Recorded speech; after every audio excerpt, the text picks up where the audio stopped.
Hey guys, this is Eric Weingarten with Weingarten Racing. This video today is about the S10's trip to the drag strip. Last Friday, I went to a test and tune at Tulsa Raceway Park. That's my home track. It's like maybe 15 minutes away or so. 15 miles, sorry, about 30 minutes, depending on traffic.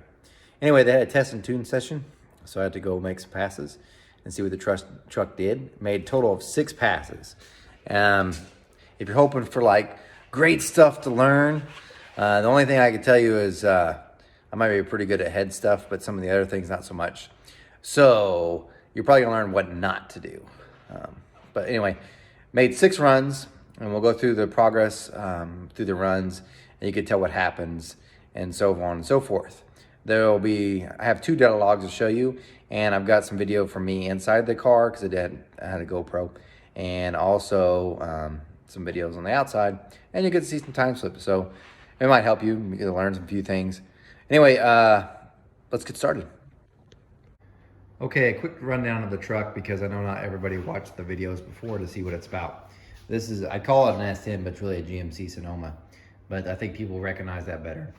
Anyway, it weighs 3,200 pounds exactly with me in it. And some of you are like, well, that's really heavy. The reason why is because if you hit my doors and underneath, I've got hush mat. I wanted it to be kind of quieter, so that's part of the weight. Weighs 3,200 pounds. This is 355 small block Chevy. It runs on pump gas. Got 11.9 compression ratio, kind of high for pump gas. Works great for me. It was done, all the runs and everything was on 91 octane pure rate, not pure race gas. 91 octane gas. I bought at Casey's down the road, and that's what I run. And this is a solid roller camshaft. It's 780 lift on intake, 680 something or something like that on the exhaust. 252, 258. 108 lobe separation. It's got a ported Brodix Dragon Slayers that I ported myself on it, and a ported Brodix BM 1000 intake. Holley Sniper EFI on the top. It's the stealth unit, so it flows 870 CFMs. It's got a turbo 350 transmission behind it with an 8-inch TCI. By the way, the transmission's from TCI. 8-inch TCI torque converter. However, I did have linear ultimate converters reinstall it for this motor. Now, as you can tell, it's got the shorty headers. That's probably what's killing a lot of the power, because this was dynoed on an engine dyno, and it did pretty good there. It made, in this trim, so in the pump gas trim, made like 650. However, that wasn't with these crappy headers. Anyway, so it does run a full exhaust. It's not open headers. It's got a 2.5-inch exhaust that goes out to dual 2.5-inch cherry bomb mufflers. And the rear, it's a 4.9-inch that's got a 433 gear, and it's got a spool. I do have cow tracks and coilover shocks in the front, and they're QA1s, by the way. This is the tire I run. It's a Nitto, whatever. Anyway, it's a 275 60 15. All right, that's kind of the rundown. Okay, so on the first pass, I've got the data log showing you on the first pass of what happened. And I won't do a video for that. I'm not going to show you the video of the run because it's just miserable. But I'll go ahead and say this. So we unloaded off the trailer, and I brought the guy I work with, his name's Jose. I brought him with me, and we went out to the track and we unloaded it off there, and I had him set the rear tires to 22 pounds. And what I forgot to do was to adjust the front shocks. I had them set up because I do drive this on the street. This is not just a drag vehicle. I drive it on the street. It's got something like 500 miles on it, which isn't a lot, but I don't get a lot of time to drive it. Anyway, I totally forgot to set the shocks on the front to full loose. And the reason why I do that is because it allows the suspension to travel more. So anyway, this is what the first run looked like because it blew the tires off. As soon as this is all foot brake, no trans brake. As soon as I let off the foot brake, it might as well have been doing a burnout. And it looks like really confusing, so I'll go through some of these lines. This darker green line that you see here is the throttle position sensor. By the way, in case you're wondering, this is a data log from the Holley Sniper, which if you have one, this is a really handy tool, especially to use for racing. It gives you a lot of information. However, I didn't think it recorded. So when the first run, this is being the first run, I had pressed record and everything, but I'd shut off the car before stopping the data log. So I didn't think it recorded, but it did. So if we look at it, this is the TPS, this dark green line here. So you can tell I'm wide open and nope, I'm gonna feather the throttle, and you can tell these dark red line here is the RPM. So you can tell it's just not doing well there. In case you're wondering about the AFRs, this dark red line here is what the target was, and this pink or purple line you see here is what it's actually doing. So it's staying pretty consistent what it should be till right here when you let off, which is not a big deal. Anyway, I was having problems with this, the data log. I couldn't get it to view stuff, and I have added 2 sensors on, one for oil pressure and one for fuel pressure. And for whatever reason, I couldn't get it to read right. Well, Scott Clark, who does Real Tuners podcast, he also has his, he's a tuner. He's a really nice guy. I met him at Engine Masters, talked a few times. He even had an EFI class, went to it, really nice guy. Well, he helped me out. So what he did was he was able to show me, and this is gonna take a while, I'm gonna flip through them, but to get, he told me that even though it didn't show on the screen, that the sniper did recorded everything. So it did record my fuel pressure and oil pressure because I wanted to see that. So there's some things you can kind of see. So these are just things during the run. So you can see at the RPM, at this RPM, you could tell what the TPS was, the air temperature and all this. So it's really helpful. But anyway, I'll get to this one, he helped me. This looks confusing, but custom 1 is fuel pressure and custom 2 is oil pressure. And that's at that RPM. Through the later runs, the oil pressure drops off because it starts getting warmer. So, and you could tell it does the whole graph. So like you see all these scattered lines, those are the oil pressure, because it looks like it's bouncing a lot, but this isn't really even that much. Let's see how much we're talking here. So it goes from 56, 58, 56, 57, 56, 56. I mean, it's like 2 pounds throughout the run, and it's kind of consistent. So anyway, that's the data log for the first run. Pretty disappointing. So on the second run, all I did was I had Jose take 2 pounds of air pressure out of the rear, and I loosened up the front shocks. Now, that gave me a much better ET. So on the first run, I'm not even gonna show you the time slip. No, since I'll just tell you it went 12.7, which is slow to me. Especially since the last time out went 11.59, so the goal was to outrun that. So on the second pass, it did this.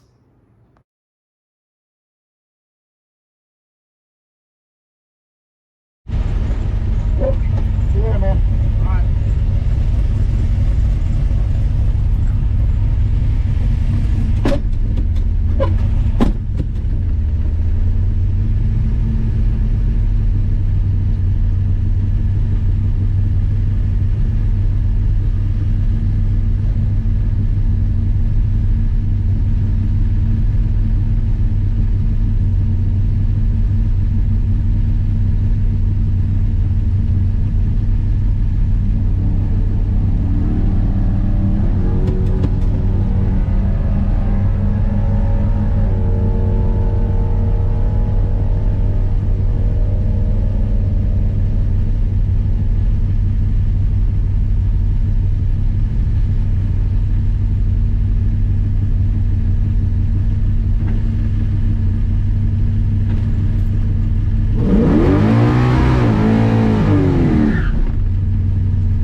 Okay, you just saw the time slip for the second run.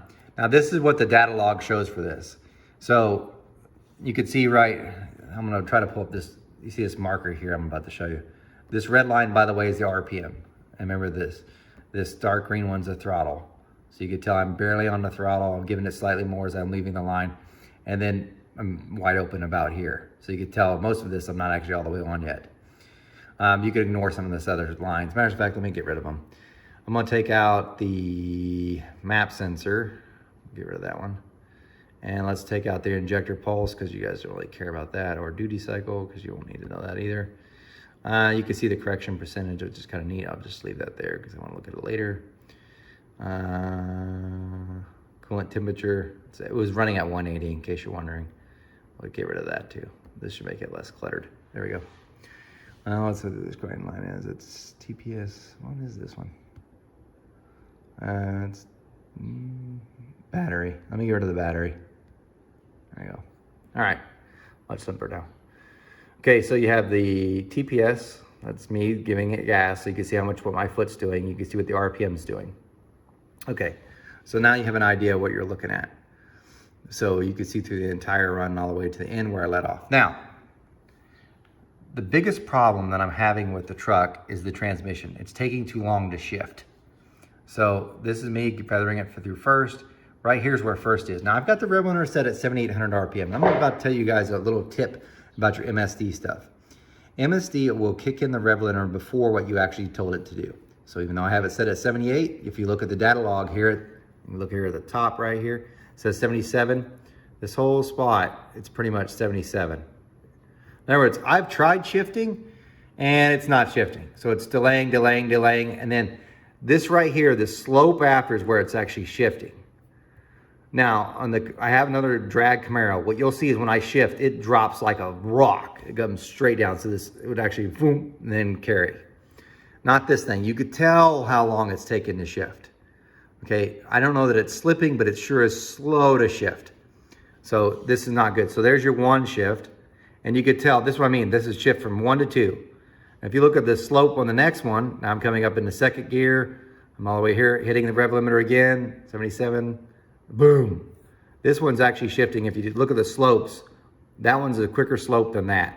But this being on the rev limiter and this being on the rev limiter is killing it. And this is just riding out third gear. So there's that.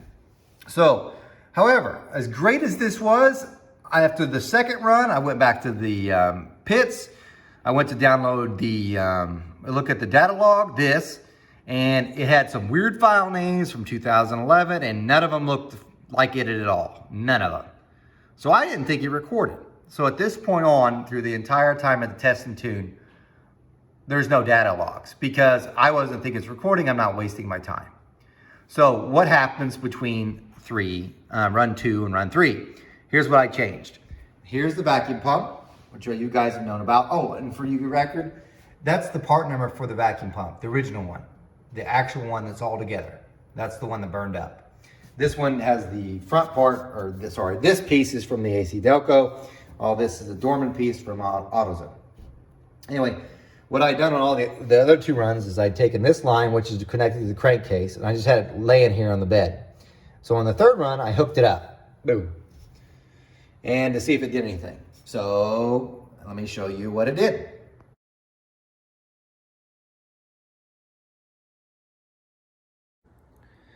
Oh, okay, so as you can see, when I added the vacuum pump, it went slower. It went to 1156.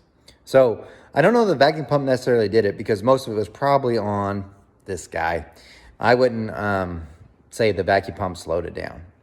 Most likely, and this is the case, for every run that we had, if my shifting, because the transmission is so slow to shift, if I don't shift early enough, it's going to be on the rev limiter and it slows it down. And I think that's really what happened.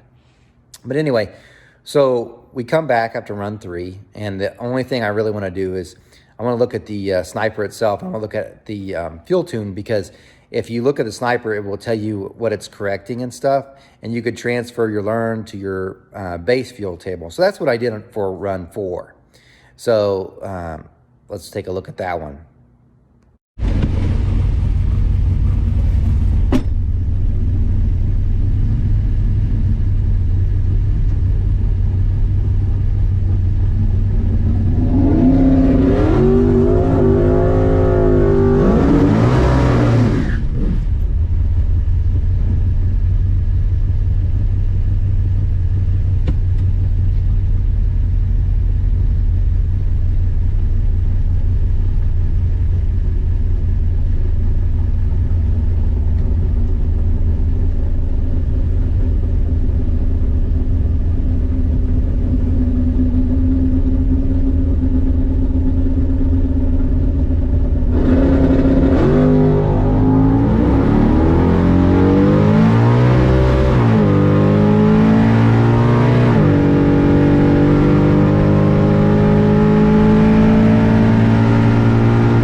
Okay, so that was run 4.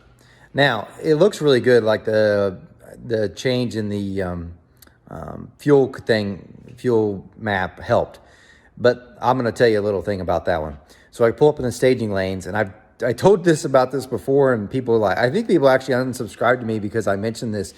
But I told them, hey, there's nothing worse. I won't race in the summer because I'll be in my hot fire suit, and it never fails. A Honda will break down and right in front of me, and I'll be trapped in the car burning up, and especially the Camaro because the windows don't roll down. And I had people like commenting, everybody deserves a chance to race. Yes, no joke. I'm not making it up. Pulling up there for run 4. We're in line. There's probably 4 people in front of me for the lane I'm in. And Jose comes back to me. He's like, you might as well take off your gear. Some Honda just broke. And it's no joke. It was a Honda. Now, granted, I think he was running 8s. And I kind of heard someone go, blah, blah, blah, blah, blah, blah, blah, blah, blah, blah. Anyway, I owed the track, so they had to go take care of track work. So in that time, even though the truck improved as far as ET, it was running cooler because it would sit there longer cooling off. So it's kind of deceiving. And by the way, I don't have anything against Honda guys except for it's like, I'm not making it up. I must have that lottery ticket. If I go to the track and there's a Tesla tune, the Honda's going to break in front of me. So anyway, they got it all straightened up and we went out and ran 11:51. So past 5, here's what happens. We come back. I'm like, I don't have the data logger because I'm thinking it's not recording. So I'm like, we'll just do it the old-fashioned way. I brought spare plugs. Let's put a new plug in, and I'll read it when we get done. No big deal. I mean, even though the AFR is reading what it says, I still want to see what the plug's saying because it's also going to tell me how the timing's looking. So anyway, we pull up there, and I mean, this one should have been it because it cooled off. The sun had gone down. I was like, yes, this one's going to be a good one. There's not one person in line, so it's right up to the stage lanes, and botched it. I was like, this is so good because Jose's like even said, he's like, this is the one. So I pull up there and I gave it too much and it slipped. And I'm not going to show you the ET, but I'll show you the video. But from the outside, and I blew that opportunity. So anyway, that's that.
as you could tell, it didn't go well. It spun and it didn't hook up, and I was kind of angry with myself because I really wanted that to be a good pass and had the best opportunities. So because I was frustrated, I just drove it right back around. So got off the track, drove through the pits, and then right back in staging lanes. And at that time, Jose met me up there, and I was like, stopped, and I was like, I'll just let it cool off for a little bit. So turn on the fans and stuff, and let it cool down for a little bit. As soon as it got to 160, I'll make a pass. Except for this time in my head, I'm like, here's what I want to do. Shift early. Not a whole lot earlier, just shift a little bit earlier, keep it off the rev limiter, and let's see what it does. Hopefully that'll help, and also maybe not do so much of a big burnout because maybe the radials don't like it. So let's try like a lighter one. And it worked. So you're gonna see it ran 11:41, and that was the best pass, and I called it a night because we only had at that point there wasn't much time left, maybe 30 minutes. And I didn't know what else really to try at this point. I'm sure there was other stuff we could have done, but it was getting kind of late, and I didn't want to. You want to end on a good note. Is what I'm trying to get at, I guess. So anyway, let's take a look.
Well, there you have it.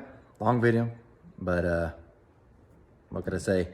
And to leave on that note, I'm gonna end the video with the sound of the truck just idling, because people have asked what it actually sounds like.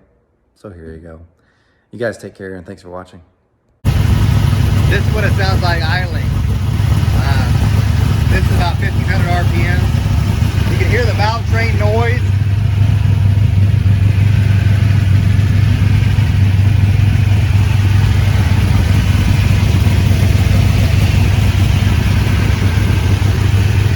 Solid rollers because it's so aggressive. Pretty aggressive profile, so what it does is you can hear them. They're last right.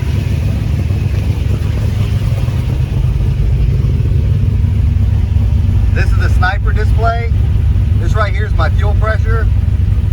That's the RPM, so it sounds pretty radical, and I'm at 1,500 RPM. Coolant, AFR, that's the fuel pressure, and that's the battery voltage. It's pretty snappy too. That's barely tapping it.